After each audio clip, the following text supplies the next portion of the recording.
आज का हमारा टॉपिक है वर्मी कंपोस्ट।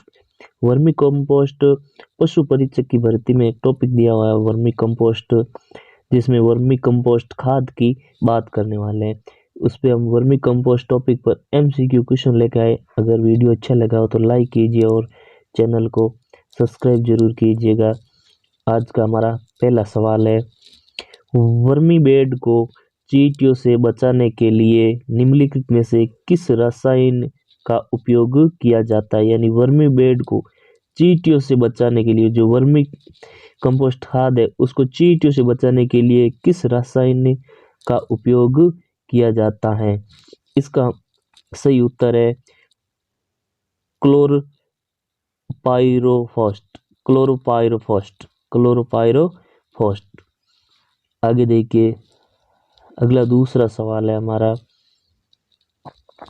निम्नलिखित में से कौन सी वर्मी कंपोस्ट प्रक्रिया के लिए आमतौर पर इस्तेमाल की जाने वाली केचुए की प्रजाति है। जो वर्मी कंपोस्ट खाद तैयार की जाती है उसमें कौन सा केचुआ को किस प्रजाति का केचुआ जो इस्तेमाल में लिया जाता है। इसमें आइसोनिया फेंटिडा और पेरियोनिक्स एक्वावेटस, ये दो प्रजाति है केचुए की जो दोनों ही इस्तेमाल ली जाती है वर्मी कंपोस्ट खाद तैयार करने के लिए। अगला देखिए, अगला प्रश्न है, विशेष रूप से केचुओं की गतिविधि से उत्पन्न नाइट्रोजन, फास्फोरस और पोटाश जैसे खनिजों से भरपूर अत्यधिक विघटित कार्बन पदार्थ को कहा जाता है। यानी केचुए की गतिविधि से उत्पन्न नाइट्रोजन, फास्फोरस और पोटाश जैसे खनिजों से भरपूर अत्यधिक विघटित कार्बन पदार्थ को कहा जाता है। ये कहा जाता है वर्मी कंपोस्ट। वर्मी कंपोस्ट किसे कहते हैं कि केचुए की गतिविधि से उत्पन्न नाइट्रोजन, फास्फोरस और पोटाश जैसे खनिजों से भरपूर अत्यधिक विघटित कार्बन पदार्थ को वर्मी कंपोस्ट कहते हैं। आगे देखिए, अगला है चौथा क्वेश्चन हमारा, वर्मी कंपोस्ट का उपयोग जैविक उर्वरक के रूप में किया जाता है क्योंकि यह है किस से भरपूर होता है। कैल्शियम, नाइट्रोजन और फास्फोरस से भरपूर होता है। तीनों होते हैं इसमें वर्मी कंपोस्ट खाद में। कैल्शियम होता है, नाइट्रोजन होता है और फास्फोरस होता है। आगे देखिए, अगला पांचवा क्वेश्चन है, वर्मी कंपोस्टिंग के बारे में निम्नलिखित में से कौन सा गलत है। वर्मी कंपोस्ट खाद के बारे में कौन सा इसमें से गलत है। कर्मियों की संख्या 90 दिनों में दुगुनी हो जाती है, ये सही है। कीड़े अपने शरीर के वजन से दोगुना भोजन खाते हैं, ये गलत है। लकड़ी का डिब्बा वर्मी कंपोस्ट के लिए स्रोतों में, ये भी सही बात है। वर्मी कंपोस्ट के लिए लाल कीड़े स्रोतों में, ये भी सही है। इसमें वर्मी कंपोस्ट के बारे में निम्नलिखित कौन सा गलत है, वो है बी गलत है। यानी कीड़े अपने शरीर के वजन से दोगुना भोजन खाते हैं, ये गलत है, कथन है। आगे देखिए, अगला है छठा क्वेश्चन, वर्मी कंपोस्टिंग के बारे में निम्नलिखित में से कौन सा सत्य है। यानी इनमें से कौन सा सत्य है। चूहों का उपयोग करके खाद बनाना, नहीं, गलत है। पक्षियों का उपयोग करके खाद बनाना, ये भी गलत है। कीड़ों का उपयोग करके खाद बनाना, ये सही बात है वर्मी कंपोस्ट के बारे में। यानी कीड़ों का उपयोग करके खाद बनाई जाती है वर्मी कंपोस्ट में। आगे देखिए, अगला है सातवां क्वेश्चन क्या है, वर्मी कंपोस्ट के बारे में निम्नलिखित में से कौन सा सत्य है।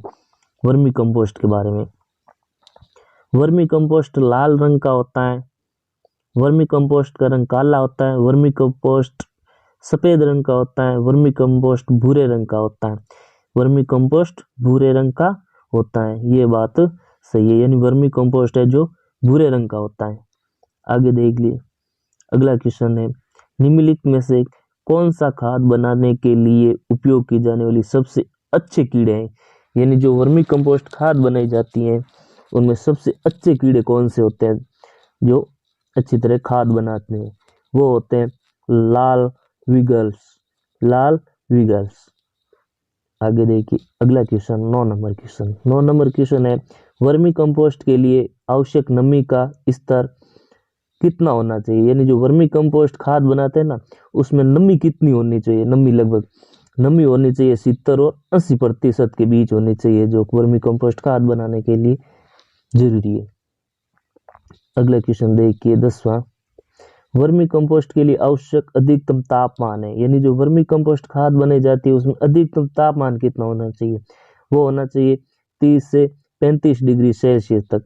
30 डिग्री से 35 डिग्री सेल्सियस के बीच वर्मी कंपोस्ट खाद तैयार की जाती है। आगे देखिए अगला क्वेश्चन है, निम्नलिखित में से कौन सा वर्मी कंपोस्टिंग का दोष नहीं है, वर्मी कंपोस्ट का दोष नहीं है। समय लेने वाली प्रक्रिया दोष है, नियमित निगरानी की आवश्यकता ये भी दोष है, न्यूनतम तापमान की आवश्यकता ये भी, मिट्टी को सूक्ष्म जीवों से संबंध बनाना ये इसका दोष नहीं है, मिट्टी को सूक्ष्म जीवों से संबंध करता है। आगे देखिए अगला क्वेश्चन है 12वां, निम्नलिखित में से कौन सा खाद तैयार करने के लिए आवश्यक कच्चा माल नहीं है, यानी आप खाद बनाने के लिए इनमें से कौन सा कच्चा माल नहीं है। गाय का गोबर कच्चा माल है, खरपतवार बायोमास ये भी कच्चा माल है, सूखा भूसा और पत्तियां ये भी कच्चा माल है, यानी माल नहीं है उपरोक्त सभी, इनमें से खाद बनाने के लिए आवश्यक कच्चा माल नहीं है, कोई कच्चा माल नहीं है। आगे देखिए अगला क्वेश्चन है, केचुए को बढ़ाने के लिए किसान निम्नलिखित में से किस प्रक्रिया का उपयोग करते हैं, यानी केचुए को बढ़ाने के लिए किसान है जो किस प्रक्रिया का उपयोग करते हैं। गाय का गोबर डालकर, पौधे की सामग्री जोड़कर, अधिक मात्रा में बायोडिग्रेडेबल कचरे को मिलाकर, उपरोक्त सभी, यानी जो केचुए को बढ़ाने के लिए किसान इन सभी प्रक्रियाओं का उपयोग करते हैं। आगे देखिए अगला है 14वां क्वेश्चन, निम्नलिखित में से किस खाद का उपयोग वर्मी कंपोस्ट के लिए नहीं किया जाता है, यानी किसका उपयोग है जो वर्मी कंपोस्ट के लिए नहीं किया जाता है। गाय का गोबर उपयोग किया जाता है, पौधे की सामग्री यही भी उपयोग किया जाता है, पशु अपशिष्ट है वो उपयोग में नहीं लेते हैं। दोस्तों ये थे आज के हमारे कुछ वर्मी कंपोस्ट टॉपिक के बारे में क्वेश्चन।